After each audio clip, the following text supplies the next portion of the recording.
Good morning. Ndabweraso lero kuti ndo twiziwisane tipasane information imene ndinayo ndiyakuti choyamba ndina kuthokoza malawi electoral commission for being explicit, very explicit and clear about how this year's campaign is going to be. Koma chimene ndati ndowauza malawi commission is my changes in my district district controller of electoral commission or electoral commission officers in the district. Amene akupasidwa zindalama ndi some candidates who are independent kuti azachite twist mavoti. How? We are yet to discover how they are going to do. Chifukwa ena amachita boost in these districts kuti mavoti awo ndiosogora chifukwa chakuti apereka ndalama kuma electoral commissions officers in charge of elections of a district. Zotumezo tukuziwa amayi Mtarimanja, Annabel Mtarimanja and Ampes muziwa kuti ma officers ana district akulandira ndalama zakuti asawinise candidate wina wake amene iwo akumuziwa kuti ndi uyu on the expense of a genuine candidate elected by the people. So tukukuchenjezani kuti be very careful. Zinthuzi zikutitani kuti you'll be exposed, and you'll be exposed in a terrible manner, and this will go all over the world. This is what they're doing, and they're also going to teachers, headmasters who will be returning officers on a polling station kuwapasaso zindalama kuti azakhale pamene pa kumenya mapensuro awo kuti wawina that polling center wakuti wakuti. They will be exposed. We will expose them, and we know them all, and what they're intending to do. So says tukuziziwa the Malawi Electoral Commission be very, very careful about it. China chimene ndinganenepo nchakuti Malawi Electoral Commission mwanena kuti zopereka zija ma handouts ayi koma pali ma candidates ena independent nerompi 2 days ago anapita pa certain clinic kapereka ma 500,000 pamene popo wakuti enawo ayi avoterewo. That is against what you announced, and will be submitting their names to you for what they are doing in various areas. China, the force. How serious are you, Malawi Electoral Commission? Put my handouts, many will be not be implemented by various characters in various constituencies and regions in our country. How sure are you? Chifukwa tukuona ena akupita kukwezedwa mu marore kukalandira makobiri ena kufera momo ochani kukadya utani. To me, that is part of handouts. Teacher also in a court of law, because who will submit so many things? If this court of law judicial system is not helping us here, we'll go to the SADC, we'll go to the regional courts, we'll go all over. Yes, you declare them winners, but they will even boycott, will ask for a total boycott of the country, total boycott of the country, total chaos of the country. Chifukwa tuziwa kuti akhala mumpando faja kuti abera mavoti. In my constituency, there are challenges. Certain members akugura anthu akuwagaira tumasapato twakuta utu akuwagaira tu ujeni to influence their decisions of who to vote and the one to elect to represent them. Akuwagaira sapato zijakara nkati gondora magondora mariposa akwagaira anthu all over tikuona zikuchitika akunamiza anthu kuti awapasa maloni at this juncture in time, this juncture wina zinena kuti apereka maloni kwa azimayi. That is a handout. Ndeno tiona kuti Malawi Electoral Commission atenga action. Ngati usatenga action, who will challenge them in a court of law? I hope judges will be genuine, professional. Judges will interpret what that law is all about of handing handouts and how they are going to interpret that law of handouts. Kuti kodi kupereka maroni nthawi ya kampeni ndizoyenera kodi kwagaira azimayi sapato zijamati mariposa amuna jamati gondora in those days ndizoyenera kwagulira majeketi akaunjika kwagawira majeketi akaunjika ndizoyenera kwagawira mashati anthu kusita mashati akaunjika anthu ndi are those not handouts? Ndeno zonsezo tukambirani sono tachulukiranso kuti mu smartmatic muli figa ngati 2 million imene yavoteredwa kale ndetufuna kuti imene muiunikenso Malawi Electoral Commission. I don't think that this is against the law yakuti ifeyo talakwisa kanenedwe koma this is within the law that has to be audited in machine. Takuondwa kuti na Malawi Electoral Commission mwanena kuti it's going to be counted manually, it's going to be done manually, even transmission is going to be manually done, but also with a reconciliation of electronic transmission, which will have to question that and see how we can balance the equation. So vano zina ndisakuti tatulukira kuti mmene mwasegulira kampeni anthu ena akuyuza government resources zimene ndizoletsedwa m'malamulo. Government resources. We have to be neutral. How can somebody use government resource or resources iweyo kuyuza personal resources? Ndi imene yonso muiunika Malawi Electoral Commission choti kuziwa kuti ambiri they abuse their offices, they abuse public resources. Imene ndi misonkho ya anthu. Tatulukiranso kuti para anthu ambiri ena chasipaniwa amene akuti akuima pawokhawo kumanamiza kuti anapita kaya kuti kuonana ndi ma-investors. Those investors are bogus. They cannot develop this country.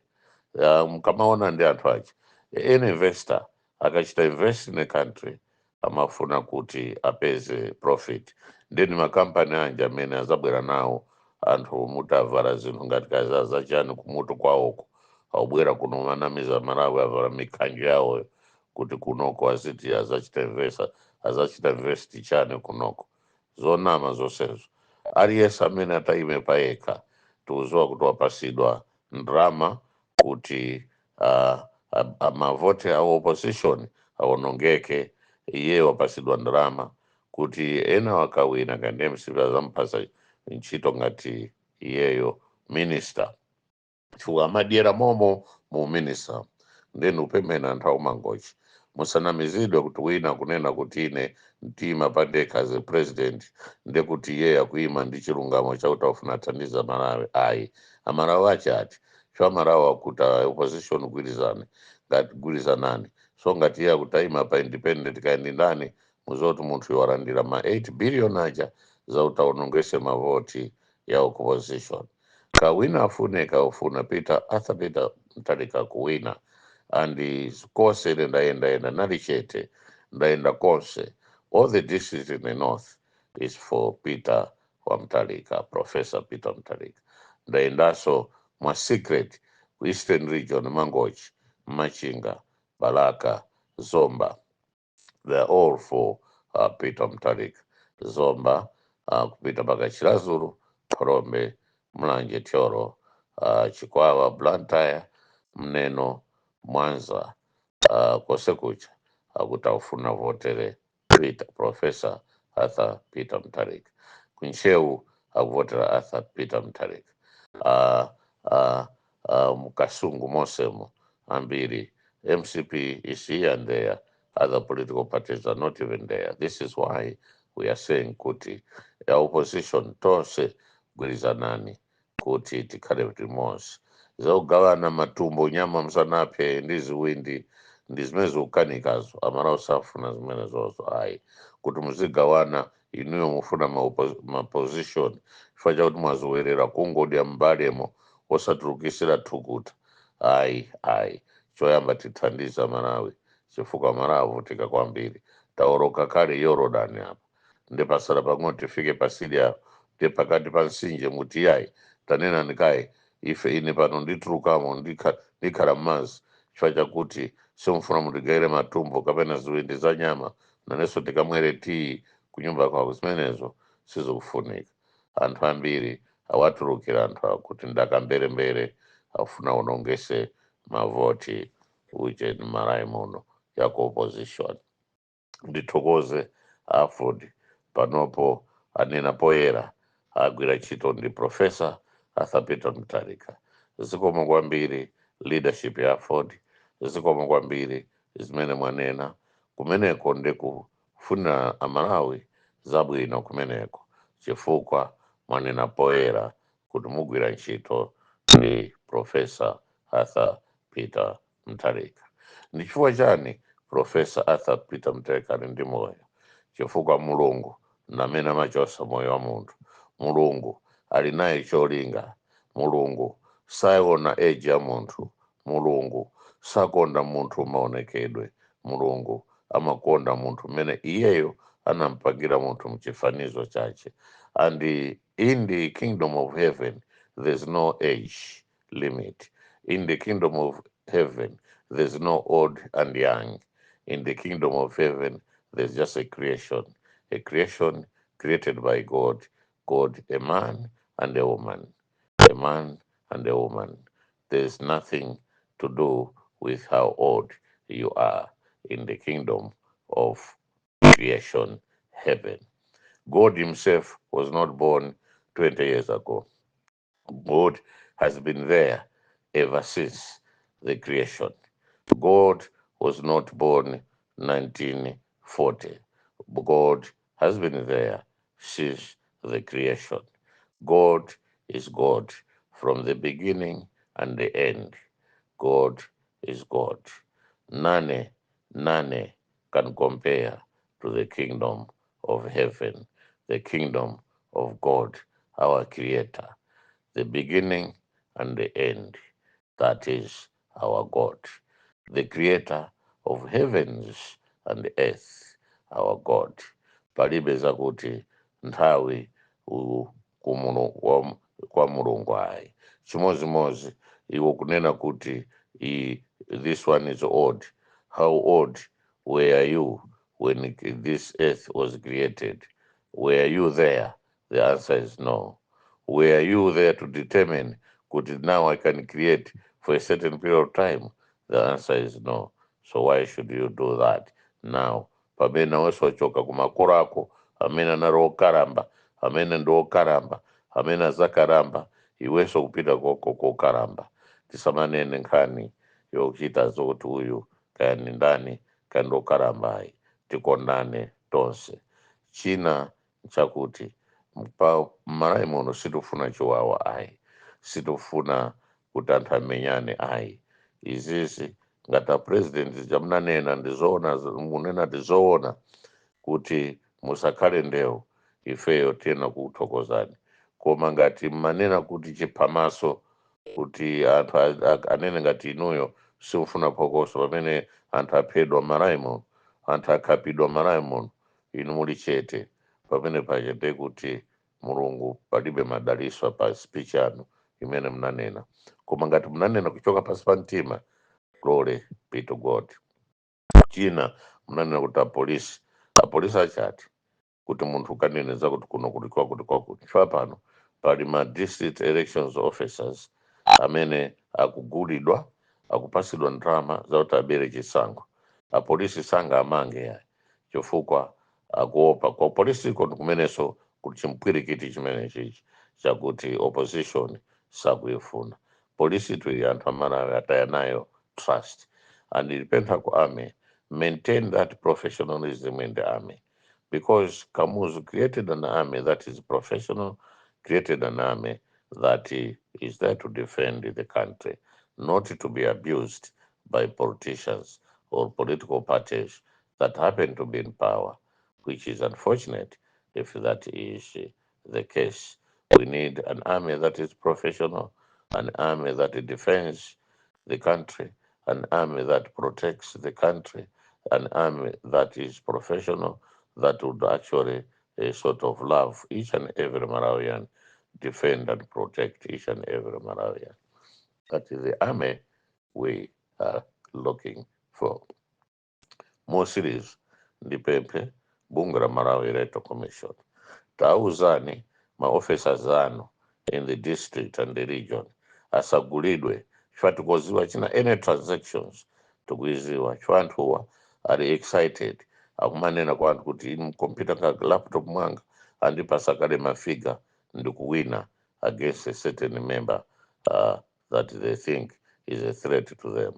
Chifukwa ngati wakuda ukondedwa, why buying votes, why buying my officers ngati wakuda ukondedwa? We don't want Mpwepweta to go to parliament chifukwa kuti agula mavoti a anthu ayi.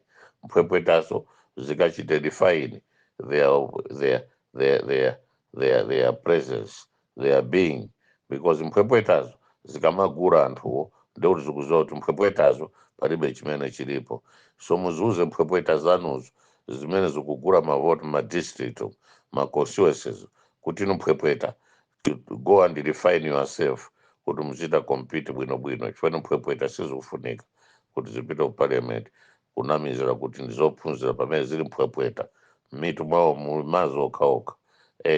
Let them compete with ideas by not giving out money, by not giving out resources that yapasidwa kuti aonongese chisankho. So mpwepwetazo muziuze kuti chonde musagule mavoti inu mpwepweta, musakhale kuti munamiza anthu inu mpwepweta, musakhale kuti inuyo mukhangati anthu akukondani pamene muli mpwepweta.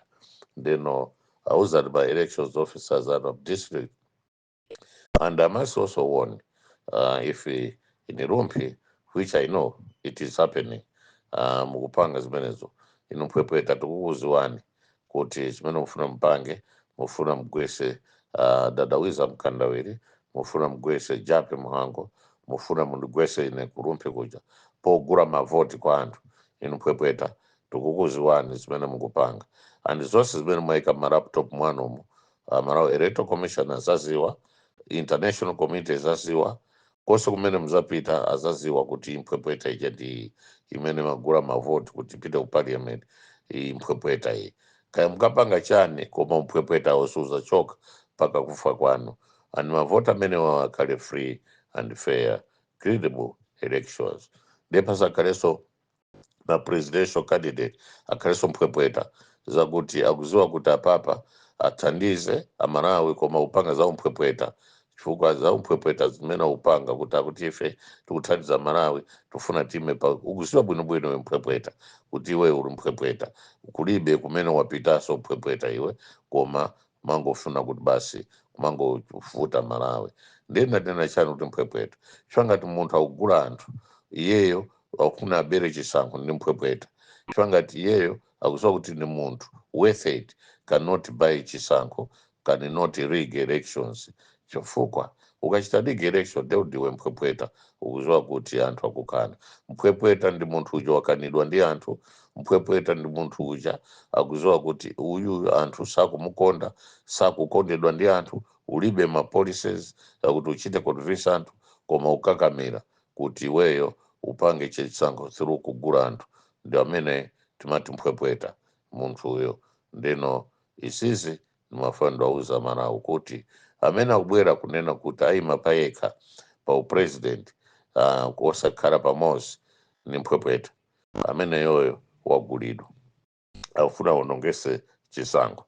Mwayang'anisise akuti ali ndi mfundo, ndi mfundo zanji zimene ali nazo zimene sangajuchita join anzawo, kuti ngati anzawo they are lacking that fundo akhoza kuamvera iwowo. Koma chifukwa cha umphwepwetawo chifukwa chachafuna kuti azipanga pa iwo okha chifukwa cha chizondi chimene ali nayo. Viva Professor Arthur Peter Mutharika. Viva DPP. Viva, viva, viva Professor. Good morning. Malawian cameras. Don't forget to subscribe.